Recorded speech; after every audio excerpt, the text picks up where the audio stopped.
নমস্কার, আমি জ্যোতিষ সম্রাট রতন শাস্ত্রী, সংখ্যাতত্ত্ববিদ, বাস্তবিক ও হস্তরেখাবিদ। আজকে আমি হস্তরেখার মাধ্যমে হিংস্র জন্তু জানোয়ারের কামড়ে মৃত্যু হয় তা আমরা হস্তরেখার মাধ্যমে বিচার করতে পারি। কিভাবে হয় সেই কারণে আমি ভিডিওটা শেয়ার করছি।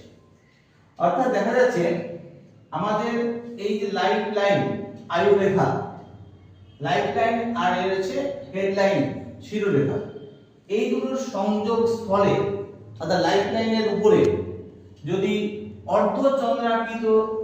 অর্ধচন্দ্রাকৃতি কোনো দাগ থাকে, রেখা থাকে, একাধিক থাকতে পারে, একটা থাকতে পারে।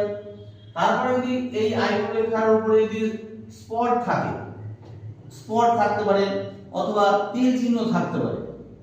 তারপরে বৃহস্পতির ক্ষেত্রটি অর্থাৎ বৃহস্পতির মাউন্ট যেটা রয়েছে, বৃহস্পতির মাউন্ট, এই বৃহস্পতির মাউন্ট যদি নিচস্থ হয় অথবা বৃহস্পতির মাউন্টে যদি জপ চিহ্ন থাকে বা তিল চিহ্ন থাকে, তাহলে হিংস্র জন্তু জানোয়ারের কামড়ে মৃত্যু হতে পারে। এছাড়া যদি চন্দ্রস্থানে যদি ক্রস থাকে অথবা দেখা যাচ্ছে জাল চিহ্ন থাকে অথবা তিল থাকে, তাহলে তার কুকুরের কামড়ে মৃত্যু হতে পারে অথবা কুকুরে তাকে কামড়াতে পারে। এটা হস্তরেখা থেকে বিচার করা যায়। এই বলে আমি শর্ট ভিডিও শেয়ার করলাম। নমস্কার।